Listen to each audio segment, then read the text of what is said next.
कहते हैं जो भी अनुबिस के दिल को छूता है वो कभी मृत्यु से नहीं बच सकता।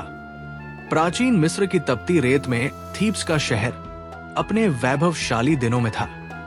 सुनहरे सूर्य की किरणें गिजा के महान पिरामिड को छूती तो ऐसा लगता जैसे वह देवताओं से सीधा संवाद कर रहा हो। लेकिन इस चमक धमक के पीछे एक अंधकारमय रहस्य छुपा था। फिरौन खफरे का अभिशाप।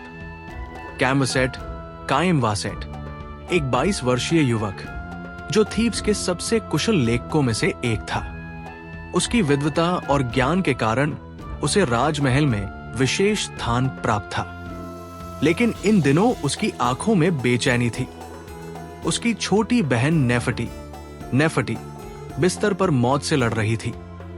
नेफटी को एक अज्ञात रोग ने जकड़ रखा था जिसे किसी भी औषधि से ठीक नहीं किया जा सकता था। डॉक्टरों ने कई औषधियां दी पर कोई असर नहीं हुआ। नेफटी का शरीर धीरे धीरे ठंडा पड़ रहा था। उसकी आंखों में जीवन की चमक बुझती जा रही थी। कैमसेट ने खुद से कहा, मुझे कुछ करना होगा।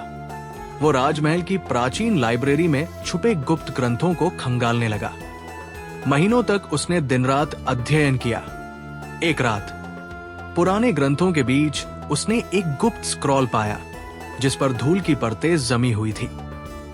उस पर प्राचीन मिस्री लिपि में लिखा था, अनुबिस का हृदय अमरता का स्रोत, परंतु जो इसे छुएगा वो मृत्यु का दास बन जाएगा।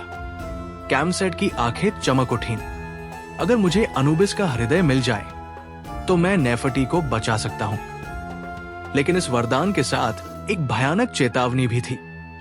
जो अनुबिस के दिल को छुएगा उसकी आत्मा फिरौन के श्राप में फंस जाएगी। कैमसेट ने मन बना लिया। वो इस रहस्य को लेकर हाई प्रीस्ट सेमखट के पास गया। सेमखट ने चेतावनी दी, तुम जो सोच रहे हो वो विनाश का रास्ता है। अनुबिस का दिल सिर्फ मृत्यु और तबाही लाएगा। लेकिन कैमसेट की आंखों में सिर्फ नेफटी की झलक थी। अगर मेरे पास एक मौका भी है तो मैं इसे जाने नहीं दूंगा। सेमखट ने गहरी सांस ली और कहा, अगर तुमने इसे छुआ तो तुम्हारी आत्मा सदियों तक अनंत पीड़ा में फंस जाएगी। कैमसेट ने सिर झुका लिया, लेकिन उसका निर्णय अटल था। रात का तीसरा पहर। गिजा के पिरामिड की दीवारें रहस्यों से घिरी हुई थी। कैमसेट और उसका सबसे भरोसेमंद मित्र सिनुहे रात के अंधेरे में गुप्त द्वार की ओर बढ़े। क्या तुम वाकई इसे करना चाहते हो, कैम? सिनुहे ने फुसफुसाकर पूछा। नेफटी को बचाने के लिए मैं किसी भी हद तक जा सकता हूं, कैमसेट ने दृढ़ता से कहा। दोनों ने टॉर्च जलाई और पिरामिड की गहराइयों में उतर गए।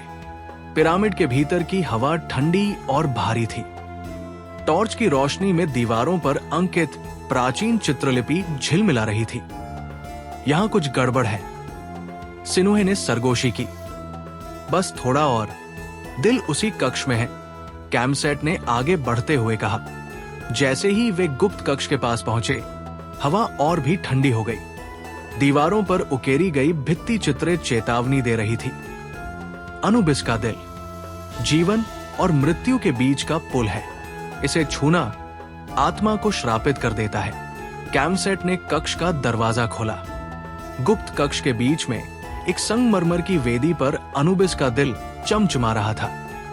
चारों ओर भित्तियों पर फिरौन की आंखें टिकी हुई थी, जो जैसे किसी अनजान खतरे की चेतावनी दे रही थी। ये रहा। कैमसेट ने धीरे से दिल को छुआ। उसी पल बिजली की कड़क, अचानक हवा में कंपन और पिरामिड के भीतर एक भयानक चीख गूंजी। कैमसेट ने देखा कि ममीकृत योद्धा जाग उठे। उनकी आंखें रक्तलाल हो गई और वे कैमसेट और सिनुहे की ओर बढ़ने लगे। तुमने मेरे श्राप को तोड़ा, अब तुम भी मेरी तरह अनंत पीड़ा में भटकोगे। फिरौन की आत्मा हवा में तैरने लगी। उसकी आंखों में अग्नि की लपटें थी। मृत्यु ही अब तुम्हारा भाग्य है। कैमसेट और सिनुहे ने भागने की कोशिश की, लेकिन ममीकृत योद्धाओं ने उन्हें घेर लिया। कैम, अगर हम इस हृदय को अपने पास रखें तो हम हमेशा के लिए अमर हो सकते हैं। कैमसेट ने हैरानी से पीछे मुड़कर देखा। क्या तुम? सिनुहे की आंखों में लालच था। हम दोनों अमर हो सकते हैं कैम। नेफटी तो बच ही जाएगी, लेकिन सोचो अगर हम खुद देवताओं जैसे बन जाएं। कैमसेट को समझ में आ गया, तुमने मुझे धोखा दिया। सिनुए, थीब्स में रहस्यमयी मौतें हो रही थी। नदी का पानी लाल हो गया था। कैमसेट के पास अब दो ही रास्ते थे, अनुबिस के दिल से नेफटी को बचाना और थीब्स को तबाही में धकेलना, या फिर दिल को नष्ट कर देना और अपनी बहन को खो देना। कैमसेट ने अनुबिस के हृदय को नष्ट करने का निर्णय लिया। अगर मैंने इसे तोड़ा तो मेरी आत्मा अनंत पीड़ा में फंस जाएगी, कैमसेट ने सोचा। लेकिन नेफटी की मुस्कुराहट उसकी आंखों में तैर रही थी। मैं ये बलिदान देने के लिए तैयार हूं। कैमसेट ने हृदय को तोड़ दिया। ममीकृत योद्धा धूल में बदल गए। फिरौन की आत्मा विलीन हो गई। थीब्स को अभिशाप से मुक्ति मिल गई, लेकिन कैमसेट की आत्मा फिरौन के साथ अनंत काल तक कैद हो गई। नेफटी ने आंखें खोली।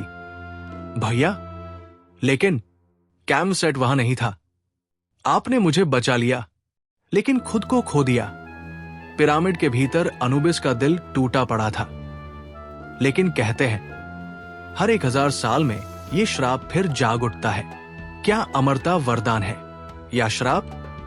क्या अमरता की लालसा इंसान को खुद मौत से भी बदतर बना सकती है?